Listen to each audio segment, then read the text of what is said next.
നീങ്ങിത്തുടങ്ങിയ ട്രെയിനിൽ ഓടിക്കയറാൻ ശ്രമിക്കുന്നതിനിടെയാണ് മാധ്യമപ്രവർത്തകനായിരുന്ന സിദ്ധാർത്ഥിന് ഒരു അപകടം സംഭവിക്കുന്നത്. പ്ലാറ്റ്ഫോമിനിടയിൽപ്പെട്ട കാലുകൾ പിന്നീട് മുറിച്ചു മാറ്റേണ്ടി വന്നു. 2022 നവംബറിന് സൂറത്തിൽ വെച്ചായിരുന്നു ഈ ഒരു സംഭവം ഉണ്ടാകുന്നത്.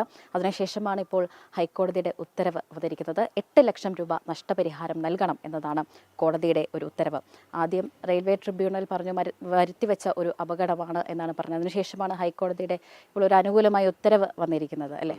അപകടം നടന്ന് ഒരു 1-2 വർഷങ്ങൾക്ക് ശേഷമാണ് ട്രൈബ്യൂണലിൻ്റെ മുമ്പിൽ ഹാജരാകാനുള്ള ഒരു സാഹചര്യം വന്നത്. അപ്പോൾ ട്രൈബ്യൂണൽ ഇതിനെ പരിഗണിച്ചത് വെസ്റ്റേൺ റെയിൽവേയും, എതിർകക്ഷിയായ വെസ്റ്റേൺ റെയിൽവേയും വാദിച്ചത് അയാൾ തന്നെ വരുത്തി വെച്ചൊരു അപകടമാണ്, അതുകൊണ്ട് കോമ്പൻസേഷൻ നൽകാൻ അല്ലെങ്കിൽ ഒരു അയാളുടെ ക്ലെയിം അനുവദിക്കാൻ കഴിയില്ല എന്നുള്ളത് തന്നെ അംഗീകരിച്ചുകൊണ്ടാണ് ട്രൈബ്യൂണലിൻ്റെ ഉത്തരവും വന്നത്. പക്ഷേ പിന്നീട് അപ്പീൽ നൽകി. അപകടം അശ്രദ്ധ കൊണ്ട് വന്ന അപകടമാണെങ്കിലും അത് മനഃപൂർവ്വമല്ലാത്തൊരു അശ്രദ്ധയാണ്. മനഃപൂർവ്വം ആത്മഹത്യാപരമായ ഒരു അശ്രദ്ധയായി അതിനെ പരിഗണിക്കാൻ കഴിയില്ല എന്നുള്ള പ്ലീയാണ് ഉന്നയിച്ചത്. അത് വളരെ ആശ്വാസകരമാണ്. ഒരു ട്രാൻസ്ഫർ കിട്ടി പുതിയൊരു ബ്യൂറോയിലേക്ക് ജോയിൻ ചെയ്യാൻ പോകുന്നതിനിടെയായിരുന്നു ഒരു അപകടം ഉണ്ടാകുന്നില്ല. അന്നത്തെ ഒരു സംഭവം ഒന്ന് ഓർത്തെടുക്കാം. തിരുവനന്തപുരത്ത് നിന്ന് ഡൽഹിയിലേക്ക് ട്രെയിനിൽ യാത്ര ചെയ്യുകയായിരുന്നു.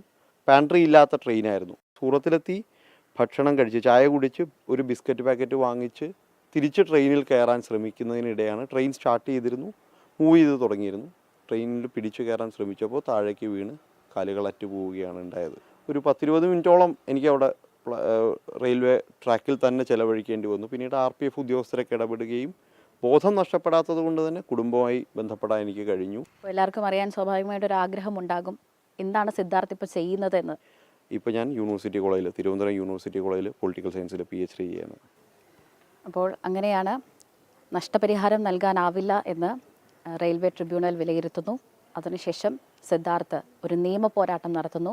ആ നിയമ പോരാട്ടമാണ് ഇപ്പോൾ ഫലം കണ്ടിരിക്കുന്നത്. മാത്രമല്ല, സിദ്ധാർത്ഥിൻ്റെ ഈ ഒരു ആത്മധൈര്യത്തെ പ്രശംസിക്കാതെയും വയ്യ.